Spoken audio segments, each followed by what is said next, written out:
We've had nationals in here. You know this. Recently, we had TJ Miller from Cloverfield and How to Train Your Dragon. Give it up for that guy. He was in here. Give it up. Seriously, make noise for people you've seen.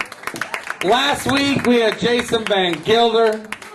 Some time back, we had Nick Swartzen. I haven't seen him forever, but I'm sure he's sleeping in a mountain of cocaine right now.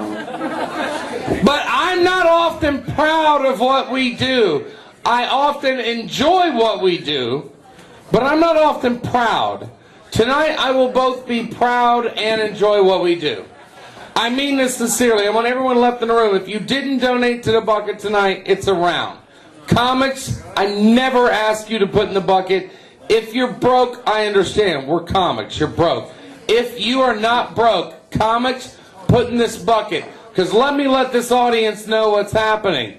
There's a comedy scene throughout this country, but imagine you live in a town where you're funny, but you're not allowed to be because, seriously, there's nowhere to do comedy.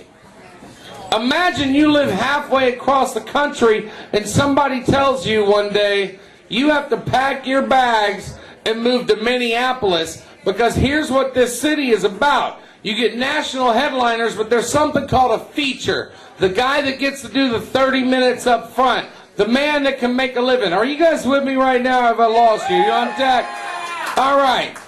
There's the man that makes a living. The man like Phil Colas. The man like Joey Vincent. Like Andrew Carpenter. Jason Van Gilder. Guys in here like Kyle Coolidge. Herb Brown's been out and made money. Last night, Danielle got her first paid show. Right now, Stephen Tovar makes his living featuring. This city creates what's called the 30-minute comic. It's the man who busts his ass out on the road to make the headliner look like a fucking superstar. This next comic coming to the stage packed everything he owned. He sold what he had. Packed everything he owned, put it on his back, and he hitchhiked from Phoenix fucking Arizona to Minneapolis with no home because someone told him, here is where you make it happen, goddammit. And when he got here, they told him, Willy's is where you learn to make it happen. So do you realize the man coming to the stage lived in Phoenix and was telling jokes, and he literally moved here to walk on this stage and entertain you? Are you guys on deck with me right now, goddammit? We as comics, this is a very funny man. We as comics are looking out for him. And right now, Andrew Carpenter is putting up this man in his house and letting him live there for free because he's that talented and we want to watch him succeed. So tonight, we want to raise some money for this motherfucker, and he wants to walk his ass on stage and entertain the shit out of you. Are you ready for your headliner, Willies? Well then, fuck it. Ladies and gentlemen, without further ado, are you ready for your headliner of the evening? I don't mean to get church on you, but let's try it one more time. Are you ready for your headliner? From Phoenix, Arizona, now making his home in St. Paul, Minnesota. Put your hands together for John Buddah! Willy, let's up! Are you guys ready? Yeah! Oh, you may say you're ready, and that's how I know you're not ready. Are you guys ready?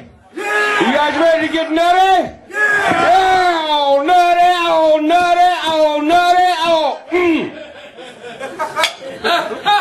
Oh, what? What? Oh, nutty. It's all gonna get nutty. What's up? Yeah, I'm homeless. You know what I'm saying? But you know what? Why is it that homeless people with no place to go and nothing to eat always have food stains on their shit? We'll work for food my ass. I mean, really, how's food making you work, man? Like, is he making you work like a mechanic? Is he making you paint houses with food? Why is food such a dick boss? She's got you working like a dog.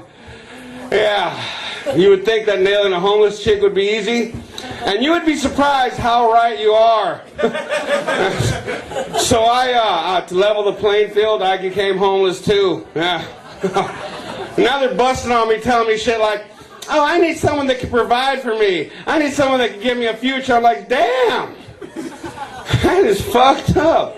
That's like shit that homely, or what, home having, that's like shit that bitches with homes say. It's like these people are actually real people, the homeless. I'm only fucking around. I wasn't talking to homeless chicks. And I could tell she wasn't homeless because there was not one crumb of food on her. She was fucking impeccable. And that's how I know she wasn't homeless. Having a good time yet, Willy's?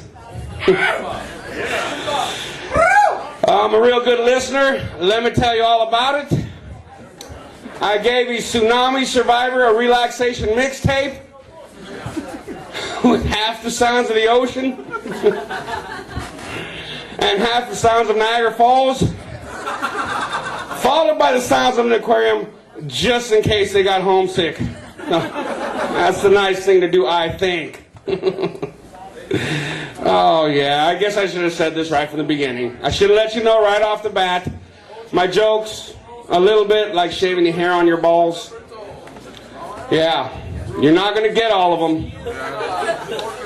But you are going to want to show them off at work tomorrow. So there you go. Listen up. Oh my goodness. You know what? Just to see what I'm dealing with. You guys ready for a little test? You got a little comedy Rorschach test. Are you ready? Yeah. That's comedy ink blots for those of you whom this test is designed to single out. Let's go. 1. I love to eat meatballs because they taste like meat and ball. Because round has a flavor. That's right, ground round. Round like a spear, 360 degrees. Just don't burn your mouth because 360 degrees is pretty hot. 2. My dream job is to be an air traffic enabler.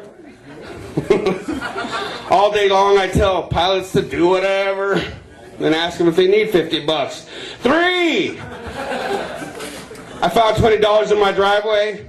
Woohoo! I got it on with a fat chick. Woohoo! What if I kill someone I don't even know? Do who? Oh, what if I made a Hebrew fellow really sad? Blue Jew! 4. A butterfly. 5. I got to work late, and when the boss asked me why, I told him that I invented a time machine, but the switch gets stuck in forward. 6.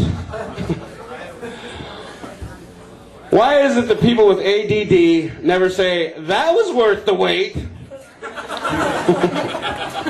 Now give yourselves a point for each laugh. Tally up all your points, and I'll tell you what this says about you. If you got 5 or 6 points, you guys are my favorite. You're really smart. You know how to pay attention. I just love you guys. If you got 3 or 4 points, that's all right. You guys are I still like you. You just might need to come back and see me a few more times, but I'm sure it'll sink in. If you got 1 or 2 points, do not feel bad.